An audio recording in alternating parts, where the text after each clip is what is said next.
I know exactly what Bloomberg's strategy is. I mean, it's clear as day. It's just, he's not even trying to hide it. So he was not qualified to be in the debates, not technically. I mean, yes, he was qualified after they had shifted things around. And when I'm talking qualified, I don't mean as a man, like qualified. I mean qualified as in he didn't have the delegate count to be in the debate.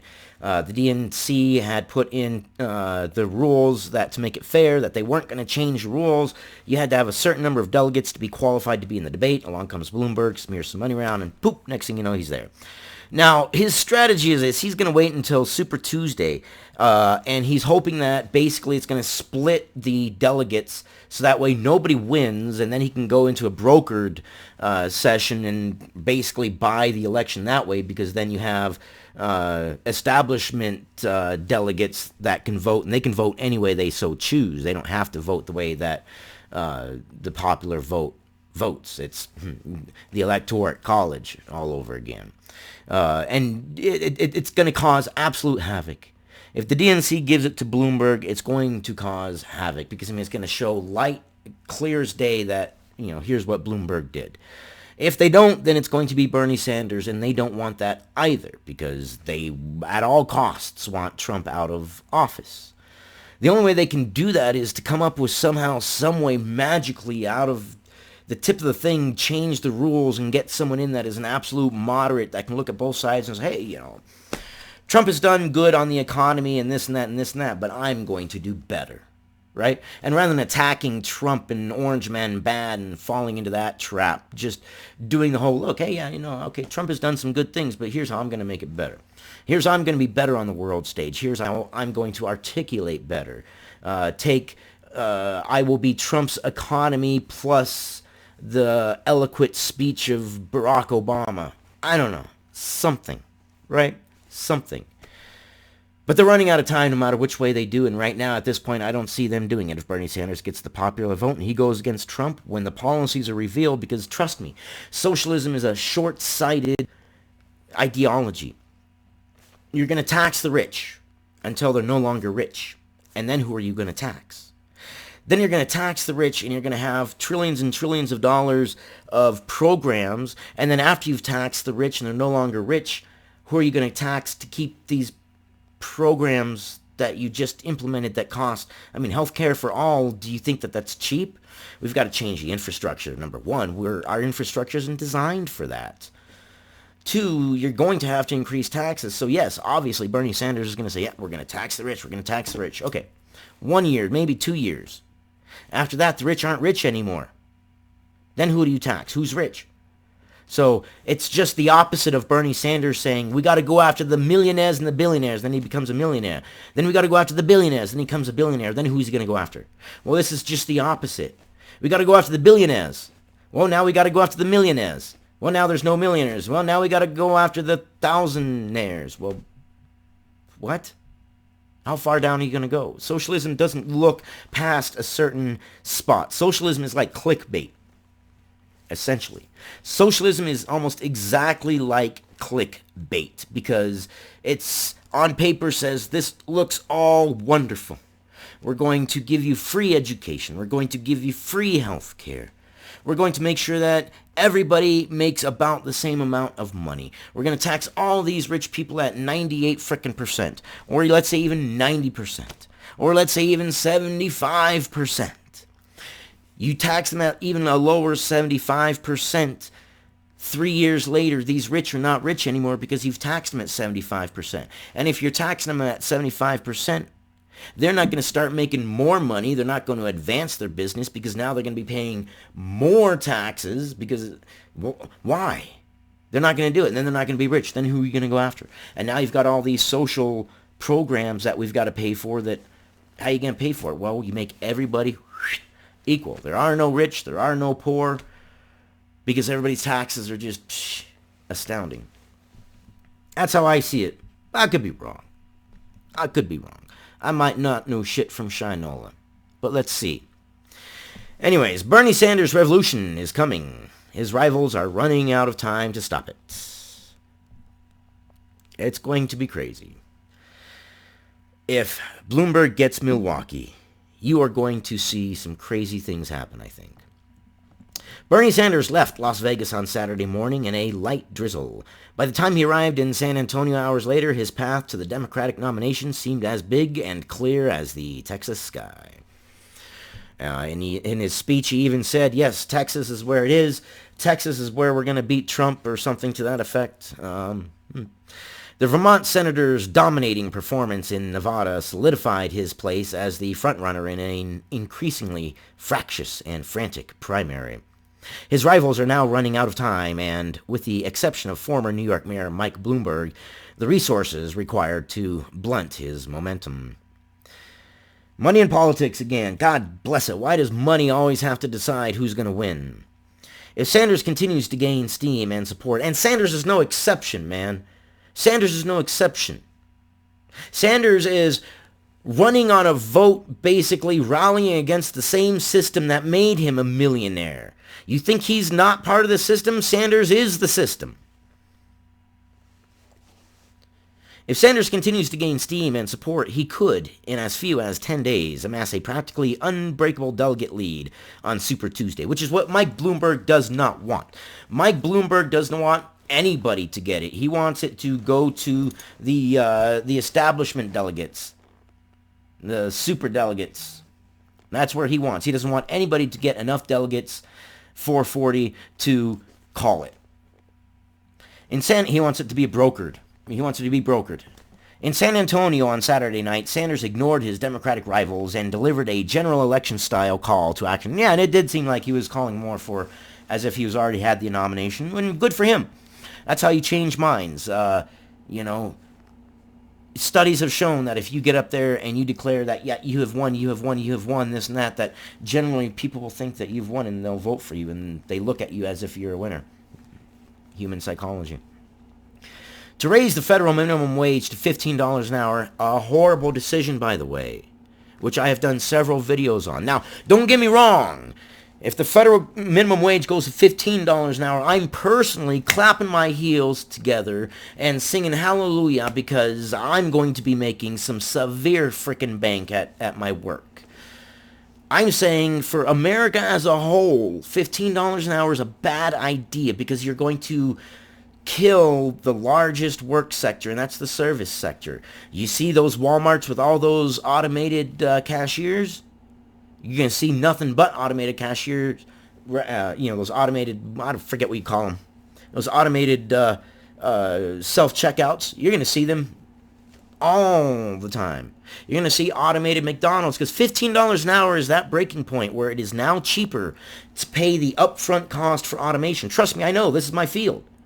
Mechanical engineering. It is now cheaper for that upfront cost to automate your restaurant, to automate your store, than it is to pay mass employees $15 an hour. $15 an hour is right at that breaking point where now as a business they're like, you know what? It is cheaper to fire everybody and pay that $800,000 to $1 million to automate the rest of the store. We'll hire 4 or 5 employees, and then we'll just hire people like me to go in and fix all the equipment. I'm cool with it personally, on a personal level. On a personal level, I'm looking at it like, wow, man, I couldn't be getting a better gift than $15 an hour minimum federal wage. But America as a whole, no, not a good idea. Green New Deal, yeah, take that off of there. That is going to kill you. It's going to kill the economy as well. Expand public housing. See, bigger government. Bigger government. What does bigger government mean? More taxes. Boost government support for organized labor. Bigger government. What does bigger government mean? More taxes. Offer tuition-free college to students, which means government involvement, which means bigger government, which means more taxes. You see a pattern developing here? The more programs and the more cookie jars that the government has its hands in, the more people the government needs, which means the bigger the government needs to be, which means there's even more salaries, which means they got to get more taxes. And they're going to have more programs, which means they got to get more taxes to pay for more programs. And more red tape. Come on now, people. What has the government ever gotten their hands in that hasn't created red tape? While canceling their debt. What about the people who've already paid off their... I mean, that's like a slap in the face to responsible people who saved and scrimped and did ramen noodles and hot dogs and things like that to be able to pay off their student debt. And then now all of a sudden it's, student debt's forgiven. It's like, wait, what? Are you going to pay me back for what I paid into it? I mean, what? It sure didn't help me out. I paid a lot back in my student loans. Holy crap, you going to pay me back? I sure would love that. I don't think you will, though, will you? And pay raises for school teachers. Take apart the prison industrial complex, legalize marijuana across the nation, and deliver Medicare for all. Not to mention abolish all ICE and Border Patrol and have Medicare for all. So now we're supposed to, what, support the entire world's medical needs? How are we going to afford that? And I'm quoting AOC when she is a representative of Bernie Sanders, supposedly, and their whole cry was, no, we're not saying we want to have open borders, because we're not saying we want to abolish all Border Patrol and all ICE. And then along comes AOC, who's representing Bernie Sanders, and says, yeah, we do want to abolish all ICE and abolish all Border Patrol. So that does mean they want open borders plus Medicare for all. How does that work? Tell me how that works. How does that work in a logical world? How? It only works in a world where every single individual is altruistic and nobody does anything. You ever seen that movie with the guy who invented lying? I don't remember what it was called. Maybe it was called The Guy Who Invented Lying or something. But it's a good movie. If you haven't seen it, I recommend you seeing it. But basically, nobody has ever lied. If you walked into a bank account and you said, I want to pull $1,000 out of my account. And they said, do you have $1,000? And you said yes. They would blindly believe you like, yeah, okay. Well, that's what it's like. It's absurd. While Sanders discussed his vision, I mean, we don't live in an altruistic world where people are just obey the law because it's illegal to do this. If you're not a United States citizen, please don't come and use our resources and our taxpayer money. Oh, okay, we won't. Yeah, okay, all right, yeah, right, okay. While Sanders discussed his vision, the other candidates were arguing, with increasing urgency, that his platform would be a loser against President Donald Trump in November. And I believe it would too.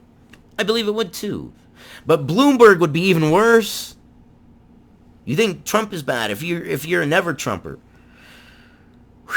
First, if you get Sanders in, what's going to happen to the never-Trumpers? They're going to go voting for Trump. Because Sanders' policies will bankrupt the United States. The only thing that will happen if Sanders does get elected president is he's going to have to roll back a lot of his policies that people elected him in for. So, I don't know. Where are we going? What are our choices? Former South Bend, Indiana Mayor Pete Buttigieg's speech in Las Vegas focused almost exclusively on making the case against Sanders. I congratulate Senator Sanders on a strong showing today. But before we rush to nominate Senator Sanders, let us take a sober look at what's at stake, Buttigieg said. Before casting the frontrunner as inflexible and unelectable, the leader of an ideological revolution that leaves out most Democrats, and not to mention most Americans, which it does.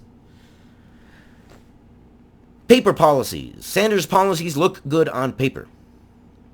Budda Judge, who is running television ads against Medicare for All in South Carolina ahead of next week's primary there, pilloried Sanders' signature single-payer health insurance legislation, warning again that its passage would draw every American into a public plan, whether they want it or not. And it would. It would. I know. My mom had a dual citizenship card. And I've said it many times. When she wanted the dental or the things that were like, yeah, it doesn't matter if we get, the good doctor or if we get seen right away. And, and she'd go up to Canada and get the free health care there for those things. And let me tell you something. There are some times when you show up and you had to have the certain doctor. You had to be there. You couldn't choose your doctor. You couldn't choose your procedure. Everything was government decided. Sometimes you showed up at the time you were supposed to and they said, well, come back in 2 weeks again. But when it was a procedure that mattered, that was life-threatening or something that was quality of life, It was done here in the United States, and there was a good reason for it. A very good reason for it. At around the same time, former Vice President Joe Biden was talking about Sanders, too. It ain't a socialist. I ain't a socialist, sorry. I ain't a socialist, Biden said, before making reference to a recent report disputed by top Sanders aides that the Vermont senator considered challenging former President Barack Obama in 2012. And by the way, I was proud to have and run with Barack Obama. And I'm proud to still be his friend. And I'll tell you what, I promise you I wasn't talking about running a Democratic primary against him in 2012 like some people. You know, this whole Barack Obama was like some savior of all. Barack Obama really was not all that. He was just really much more hush-hush about it than Trump. Trump's presidency is quite more transparent than Obama's presidency. People talk about Trump deporting people. Trump hasn't deported anywhere near as many people as Barack Obama had. It's just Barack Obama did it low-key, and Trump is a braggart and rude and crude, so he just doesn't care. Barack Obama had some, you know, what do they call that? Vichyssoise? Is that what they call it? Is that the right phrase? I don't remember. I don't remember. In Seattle, Elizabeth Warren re-upped her recently minted criticism of Sanders. I'm not in this fight to talk about change, she said, again questioning why Sanders won't commit to pushing for an end to the Senate filibuster. I am in this fight to make change. Bloomberg hasn't formally joined the contest yet. Yeah, waiting till Super Tuesday, but I would have assumed being in the debate is a declaration, wouldn't you? Even though he wasn't qualified to be in the debate until the DNC changed the rules to make him qualified to be in the debate, because he didn't have the delegates to be qualified. But then he was qualified. Money, man. Money talks, doesn't it? Money is free speech. Remember that. Maybe I should carry a lot of money in my pocket. Maybe then I'll have more free speech. Hey, YouTube, if I pay you a lot of money, would I have more free speech on this platform? Huh. Well, now, isn't that something? Anyways, this has gotten quite long. You know what? I thank you guys for your patience. I don't know. I don't see a roadmap for the Democratic Party. I don't see it. I don't see it. To me, I see either path they take. Bloomberg is going to expose them, and Sanders is going to probably ruin them for decades, quite honestly. And they're so fractured. I'm a Democrat. Oh, yeah? What style of Democrat are you? What do you mean? Well, are you an establishment Democrat? Are you a progressive Democrat? Are you a socialist Democrat? And none of those Democratic parties are compatible with each other. They're not. No matter how much they try to lie to you and say, oh, yeah. The establishment Democrats can get along with the socialist Democrats. No, they can't. No, they can't. Totally different vision. Totally different vision. Totally different. And the progressives totally different vision than both the others. So which Democrat do you vote for? Which style? Which one? So we're not a two-party system now. Now we're a 4 or 5-party system. I'm not sure why Sanders is under the Democratic. I know, because he wants the money. Here is the socialist rallying against millionaires and billionaires who, once he became a millionaire, can now no longer rally under millionaires. He must now only go after billionaires, rallying against a system and using the system that he's rallying against to pay him to rally against the system to become part of the system. Okay. Someone explain that to me. That's what I got for you guys. I love you, and I will see you on the next one.